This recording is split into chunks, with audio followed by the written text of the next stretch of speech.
Good day, everyone. My name is Lehan Stemmet. I'm going to present something to you today about resilience and stress. It's a topic that I'm really passionate about. It's something I've been looking at for probably 20 years plus, and it really is about being ready for the future. So that's the theme of what I want to share with you today, to make sure that we are all ready for the future. And I'm just put a caveat in there as well, as somebody who researches stress, who looks at resilience, and who's been looking at this for over 20 years. I still experience pressure as well, and I think all of us experience that. But what I want to take you through is not how to not feel stress, but how to identify what is the difference between stress, pressure, and trauma, and how do we cope better with that. So my real passion is about making sure that people can be the best that they can be. And one of the big barriers that stand in front of people is usually something called stress. So the first part, I'm going to define for you what stress really is so that we are clear about the definition of stress. And then I'll take you through some basic principles around stress. So what our body does, how our brain works, and some of the basic things around that, just to understand how we're made. And then thereafter, I'll take you through a quick rundown of some of the common coping strategies, things that really help people. It's the kind of thing that if you watch this talk today, you can implement these things tomorrow. So they're really simple principles, and they are the most common principles that people can apply to be successful in life when they are dealing with challenges. So let's kick off. The first thing I want to share with you is, you might have all heard about good stress and bad stress, and I'm sure everybody has heard this. Maybe you've studied management or you studied psychology or organizational behavior, and you've probably heard about good stress and bad stress. The problem I have with these terms, good stress and bad stress, is I don't think I've ever come across anything that is remotely good stress. You know, if I read through all the research, if I look at people's performance at work, if I look at people even in my own teams, the teams that I lead, I often don't see that people ever come up to me saying, I've had some good stress today. So my big question has always been, for more than 20 years, what is this thing called good stress? Is there even such a thing as good stress? Because all I read about everywhere and hear about stress is that it's never good for people.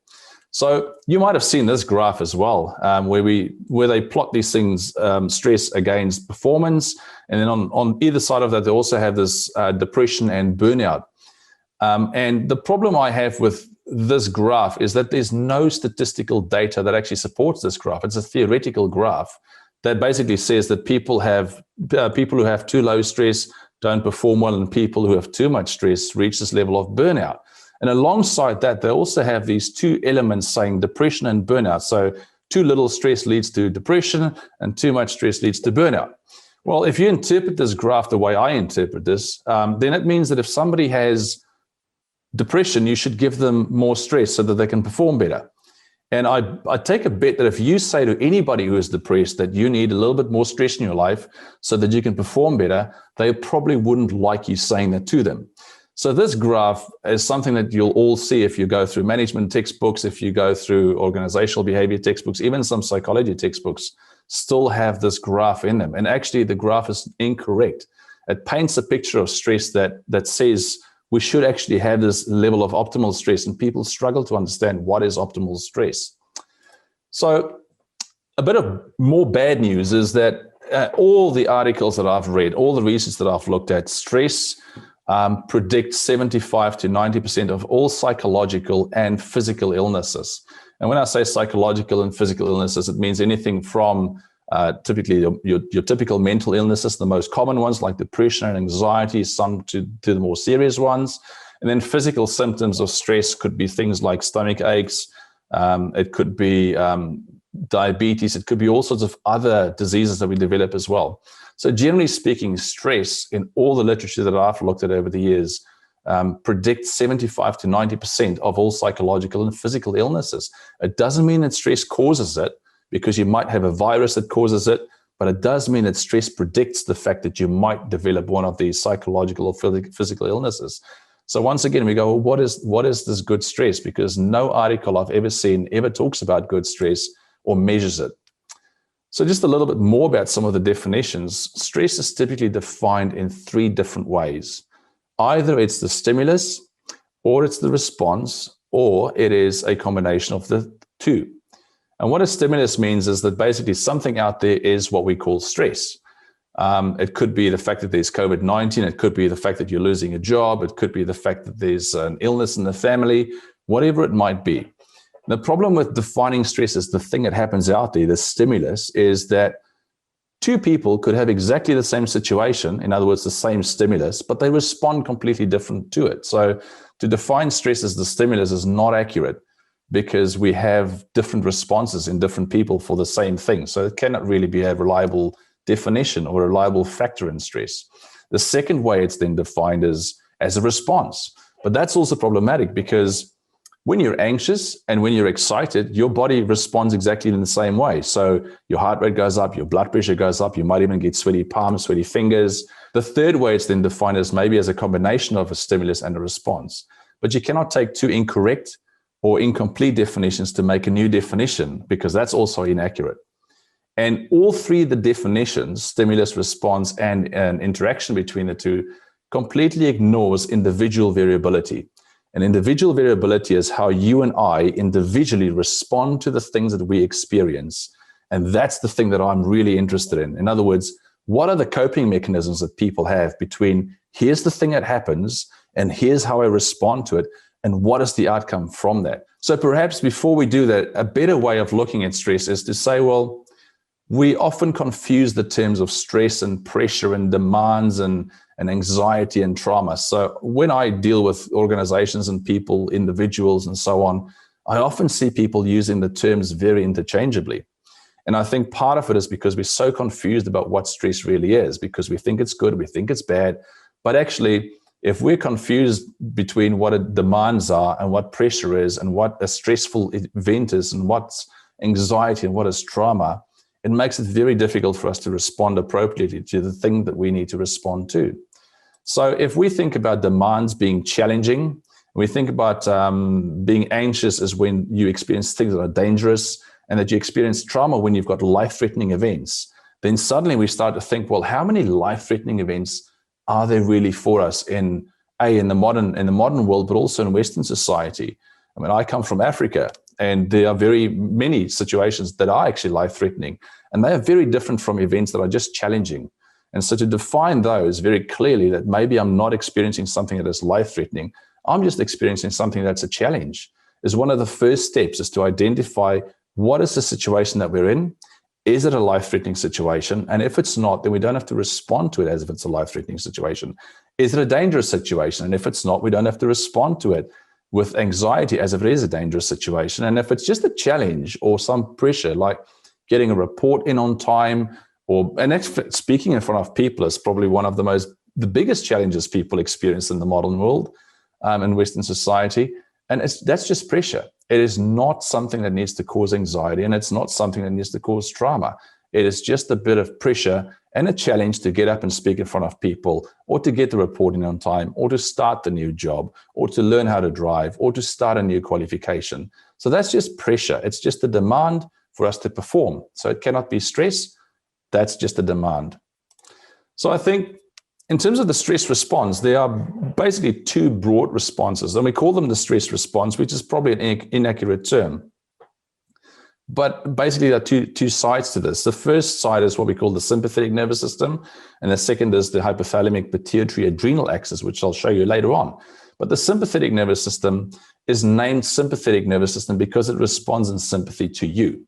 So when you experience something that is challenging, your body produces certain hormones. You might have heard of adrenaline or epinephrine if you're in the United States, and it basically helps your body to respond to the demand. So perhaps you need to just get up in the morning, get up from bed. That could be a demand, or you need to run away from something that is dangerous, or you need to run a race, whatever it might be. That is your body producing adrenaline through the sympathetic nervous system.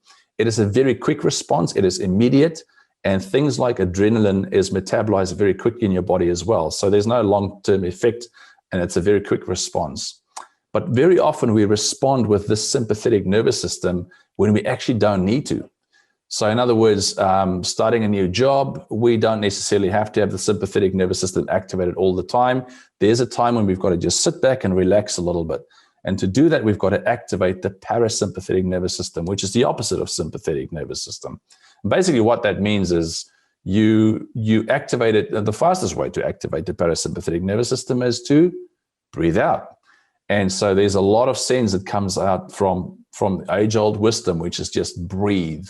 And it's not just about breathing in, it's about breathing out. So breathing out helps you to activate the parasympathetic nervous system.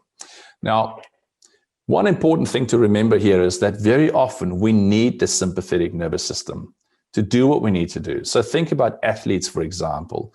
Athletes who tell themselves to calm down and activate the parasympathetic nervous system will probably not have enough energy or enough adrenaline in the system to run the race. So for them, it's very important to have the sympathetic nervous system activated because they need that to run the race, to come first, to beat the competition.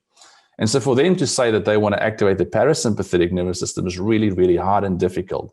And in that case, it's easier to change your emotions to align with the physiology that you have because you need it. So one way to do that is instead of saying, I'm anxious about whatever I need to do, you can tell yourself that I'm excited because excitement and anxiety has exactly the same physiological response. In both instances, the sympathetic nervous system is activated. And where you need it activated, it's important that you rather tell yourself that you're excited about this opportunity instead of telling yourself that you're so anxious and therefore calm down. Because if you calm down, the parasympathetic nervous system is activated and you're not going to perform the way you should be performing.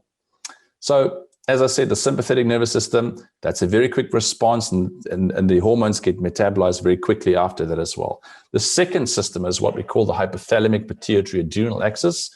That's also called the HPAA. And that happens in your brain and it happens through the endocrine system. And basically hypothalamus produces a hormone called CRH. It goes all the way from your hypothalamus through a little blood vessel into the pituitary gland. From the pituitary gland, it goes all the way down to the top of your kidneys, where it produces something called cortisol. Now, you might have heard that adrenaline and cortisol are stress hormones. And the fact is they're not stress hormones. They are simply hormones doing what they're supposed to be doing. And they've been associated with a stress response because we, as human beings, we've given it that name.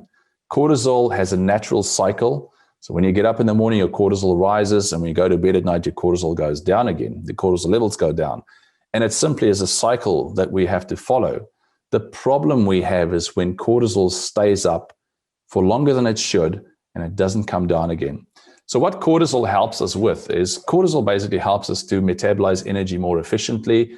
And if it's over a longer term, then cortisol also helps us to shut down parts of our body that we don't need when we are, for example, in a life-threatening event.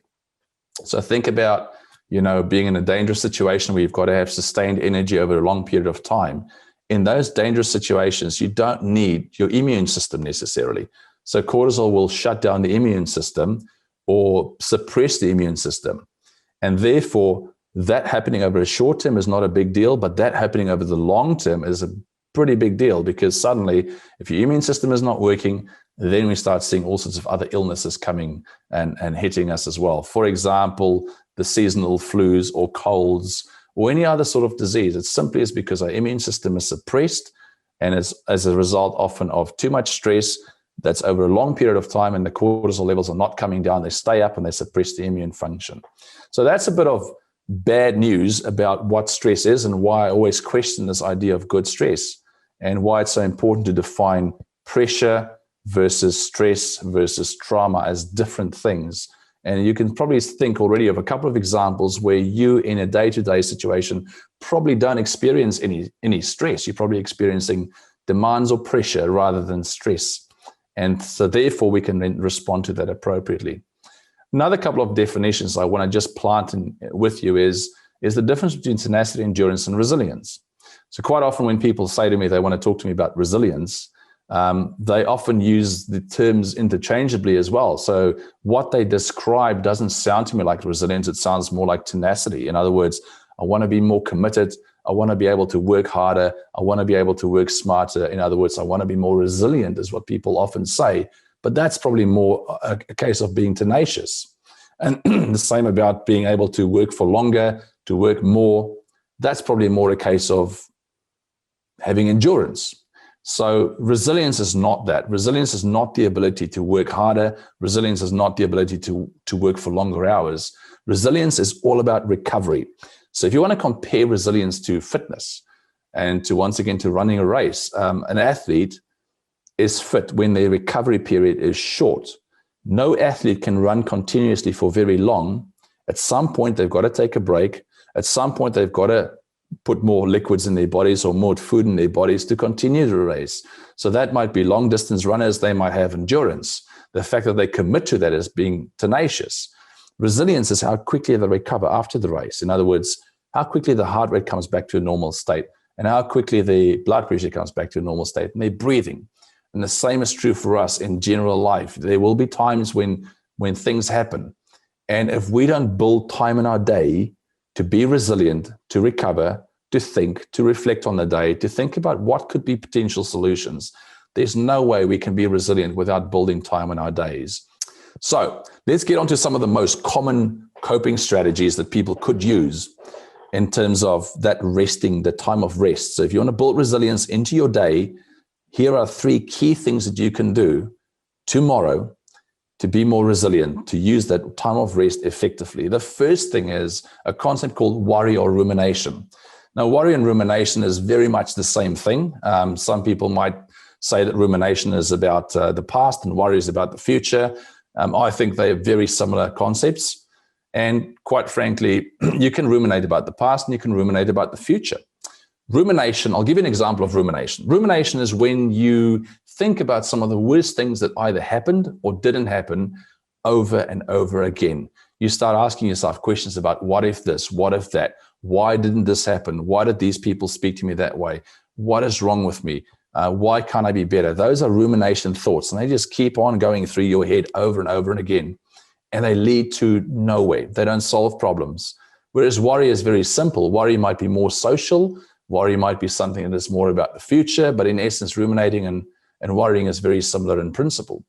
So one of the key things in an article that I published in 2018 is that ruminating about the future, in other words, worrying about what ifs, if only, should haves, could haves in the future is the best predictor of depression, anxiety, deliberate self-harm, subjective stress, and all sorts of other physical illnesses as well, or physical symptoms of distress.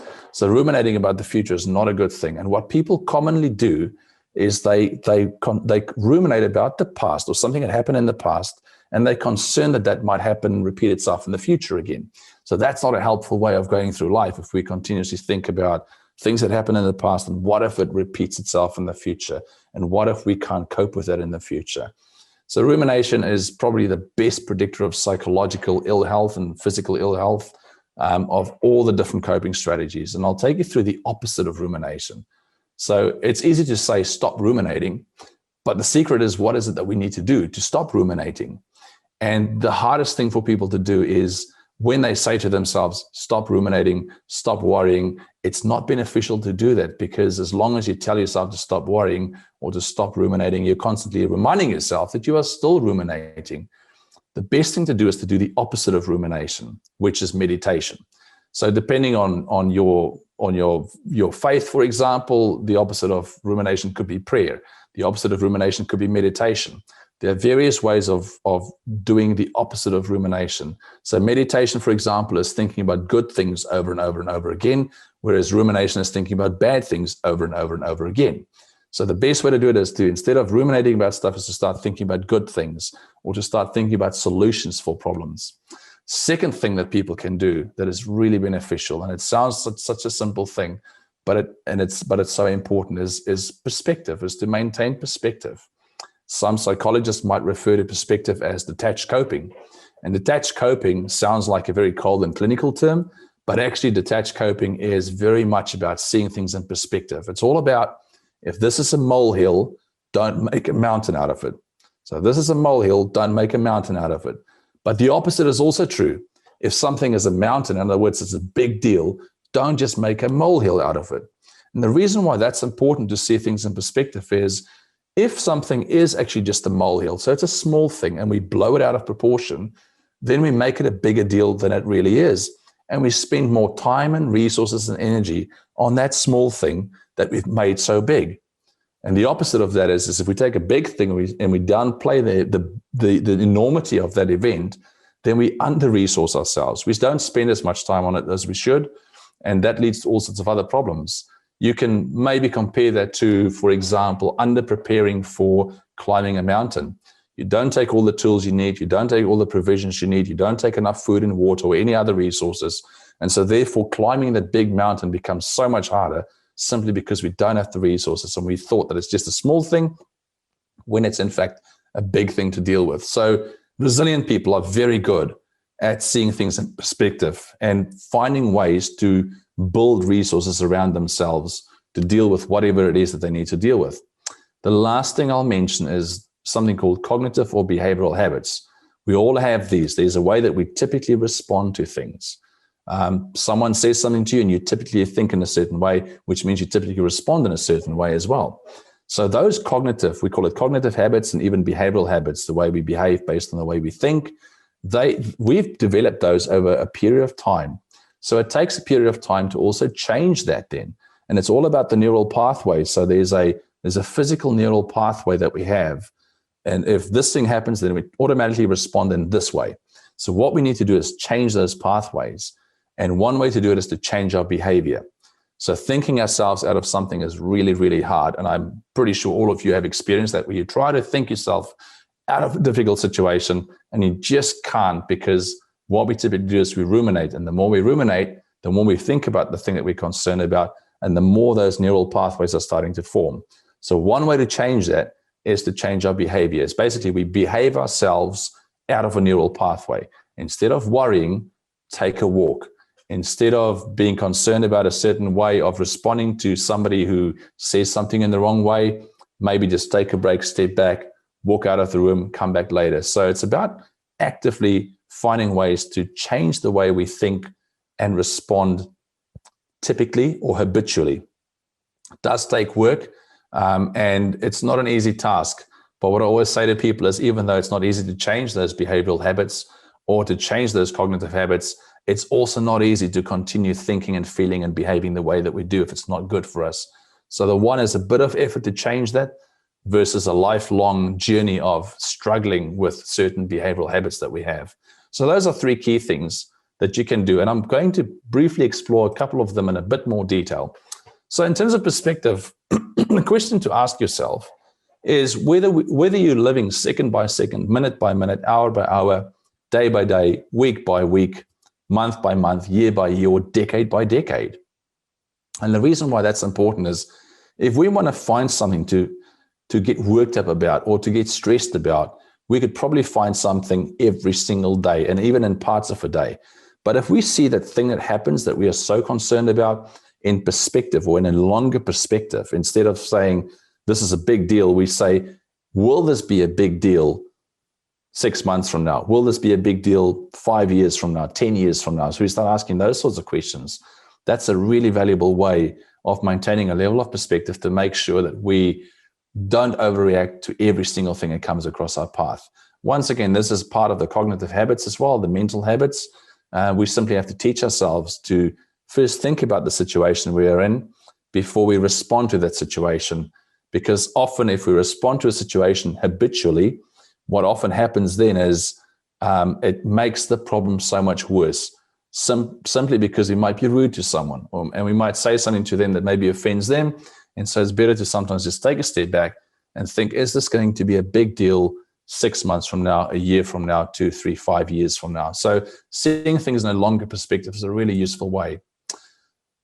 This little diagram, and I don't know if you've ever seen this diagram, but it's just a way of looking at whether a problem really is something to be concerned about or something to be worried about. And quite frankly, worry serves no purpose. There's absolutely no use for worry. It doesn't solve problems and it wastes energy. So if you think about, is this a problem?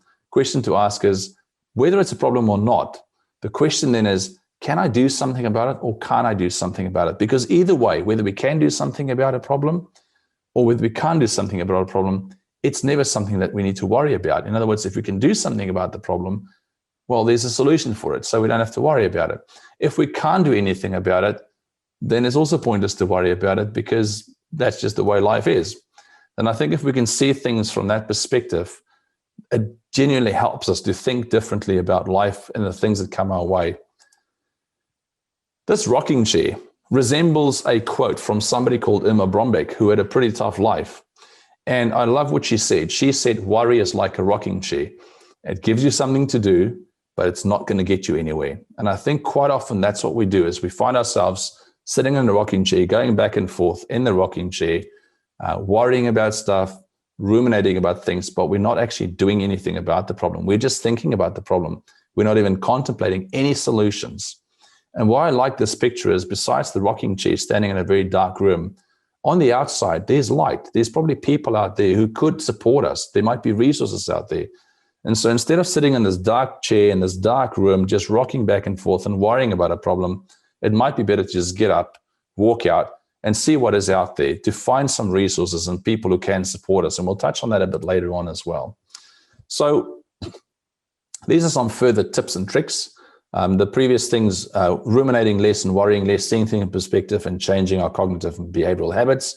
Those are probably the three key things we can do and start working on, and they will probably have the biggest impact. The other bits that I want to share with you is things like confidence. Having confidence that we will be able to solve the problem that we have. Having confidence that if we haven't solved this problem, then thousands, if not 10,000 or millions of people have been through similar challenges in their lives, and they managed to get through those situations. So finding the confidence that we can actually deal with the problems we have is a really important thing. There's some really interesting research recently about that confidence actually produces more serotonin in our bodies, and serotonin produces, it's a feel-good hormone, but serotonin also produces more cortisol receptors in our brain. And so the fact that it produces more cortisol receptors is important, because cortisol has a negative feedback loop. In other words, the more cortisol you have binding to the receptors in your brain, the sooner you calm down. So confidence actually helps us to calm down faster and to return the cortisol response to a normal state much, much faster. We've known this for years. We've known for years that confidence and confident people, and confidence is important, and confident people cope better. And now we know that that's probably one of the reasons why, is they produce more serotonin, produces more cortisol receptors, and therefore it shuts down the cortisol response much faster. The next thing is connectedness. Connectedness is a really important concept. It's all about how well you're connected to your community, friends, family, even your local tennis club, if you play any sport, any other sports club, your local grocer, your local barista. It's how well you're connected to people in your community. And there's been some really interesting research about the importance of this, where people have actually, through being connected, been helped out of life-threatening situations. The other thing that connectedness does is it increases oxytocin levels. And oxytocin is called the trust hormone. It's the bonding hormone. But oxytocin, interestingly, has also been shown to be good for heart muscle recovery. So people who have a lot of connectedness, they've got good relationships with other people, they interact with society, they contribute to society, it produces oxytocin that is good for heart muscle recovery as well. And one of the key things about stress is that it actually is correlated very strongly with heart disease. So maybe connectedness does two things. It reduces the amount of stress, and at the same time, it also helps our hearts to recover. So that's an interesting thing to keep in mind. The second thing that it does is connectedness is it reduces ACTH, which is the hormone that is produced after CRH in your brain that goes to your kidneys, or the top of your kidneys, to produce cortisol. So reduction in ACTH is a really important indicator of a physiological stress response. So connectedness actually reduces that as well. This is an interesting one. Accept that bad things happen. I think this is what I see most resilient people do extremely well, is they don't have an unrealistic view of life. They actually believe that bad things will happen, but that those bad things happen for a reason. In other words, there's a purpose for that, or that they will be able to manage those bad things and handle those bad things. So they're always prepared that there might be something going on. There might be something that's going to be putting them a little bit in an uncomfortable situation. So resilient people are incredibly good at understanding that bad things do happen. And just on that point, I think it's important to realize that there is actually no such thing as a resilient person or a resilient personality versus a non-resilient person and a non-resilient personality. And the fact of the matter is that it's the same as saying, well, is somebody fit or are they unfit? What I'm interested in is not necessarily whether people are fit or unfit or resilient or not resilient. It is, despite your level of resilience and despite your level of fitness, how do we get you to the next level? And so resilience is a process, and part of that process is to be ready and to accept that these bad things will happen. If we accept it will happen, we'll be ready for whatever might come our way, and we'll be confident as well that we will be able to handle those things that come our way as well. Some other things that you might have seen before, read before, is that I call it power naps, exercise, and water. They are really important as well. In fact, exercise has been shown. 20 minutes of exercise or 20 minutes of walking in a park, walking in nature, wherever you can go, 20 minutes of walking reduces cortisol levels significantly. So I think just being able to go out into nature, spend some time exercising is a really good way of relaxing and finding the time in your day to just build some time to be resilient. Because remember what I said in the beginning, resilience is about building time in your day to relax and to recover.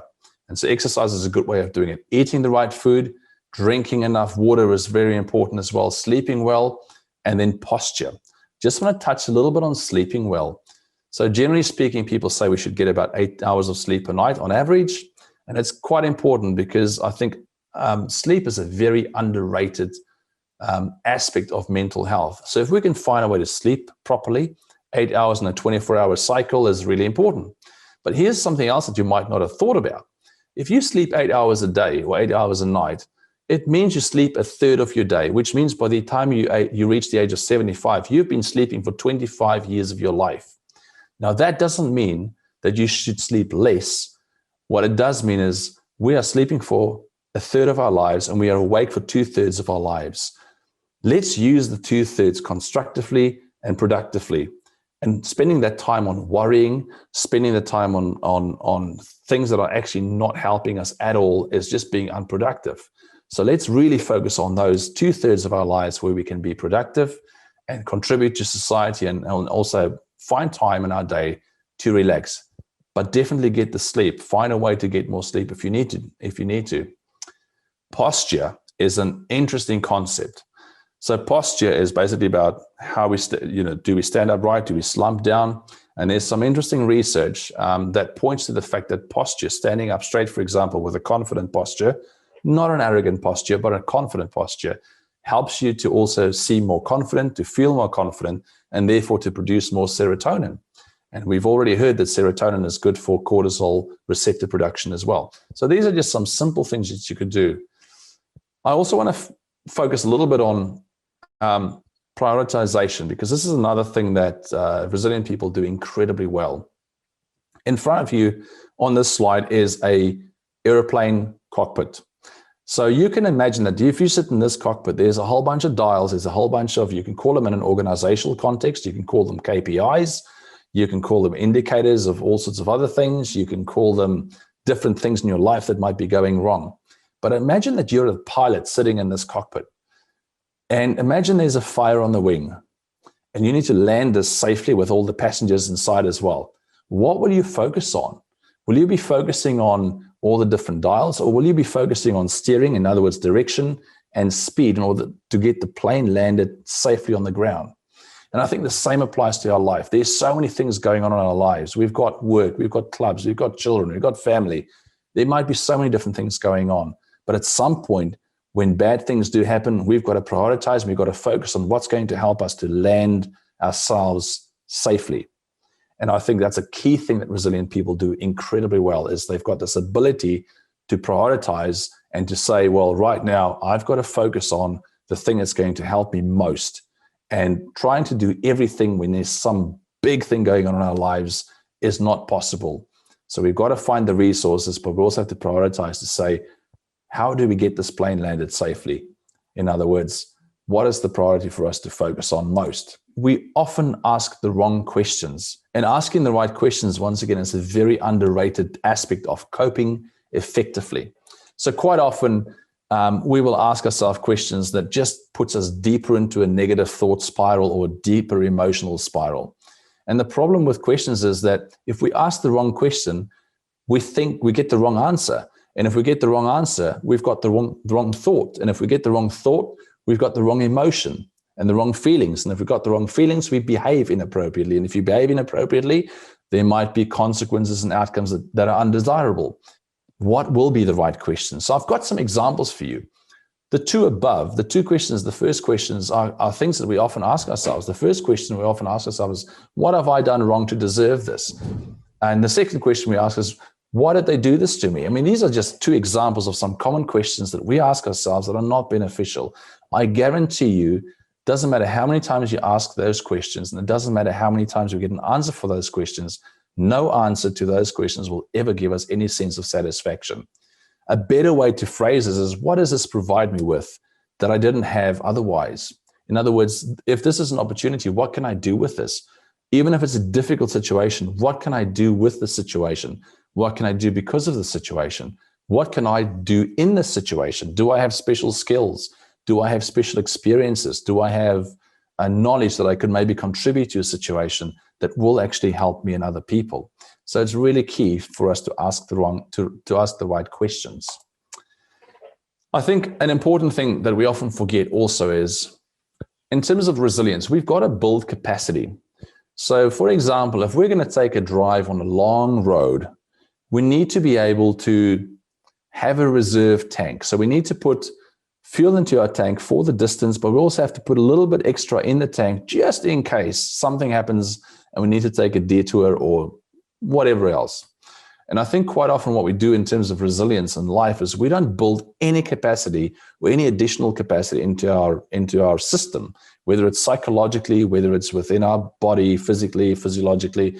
We don't build capacity that is over and above what we actually need. So I think a key thing for us is to start building some capacity into our days. It might mean that we prioritize things. It might mean that we say, I'm not taking on another task. I'm not taking on another role in another organization. I'm not taking on another directorship. I'm not joining this club. There might be ways for us to build some capacity in our days, because it's inevitable that things will happen. And so therefore, we've got to have some reserves to enable us to actually do something and to cope with that situation, so that we do have the time to relax when we do need to relax. At the bottom here is a Maori phrase called kia kaha, and that basically means stay strong. And knowing what our limits are, understanding when we do need to get the support that we need. And I want to leave you with one more thought as well. In New Zealand, the Maori warriors used to take a silver fern, and the silver fern has a silver side at the bottom. And they used to take the silver fern and put it upside down behind them as they walk through the forest, so that the people who follow them can light a torch, and this silver fern will reflect the light from the torch. So when people walk at night, they can see where they're going because the silver fern is reflecting the light from the torch. And I think if you've watched this talk and anything else that you learn as well, I think a key thing for us to do as a society is to, when we learn something new, when we experience something new that can add value to people, is to lay down some silver ferns behind us, so that people who follow in our footsteps can learn from us, that they can also gather some of those skills that might help them. And who knows, maybe someday you're on a path that is a difficult path, and someone else has laid down some silver ferns for you that you can follow to become better, to become the best that you can possibly be, in order to contribute to society, to help each other, to help ourselves, to help our families. Because I honestly believe if we can help ourselves, we can contribute to other people. It's far better to contribute to 10 people than to have 10 people to look after us. So my message to you is, what are you going to do to build some resilience, time in your day, in your week, in your month, to make sure that you can contribute actively to society?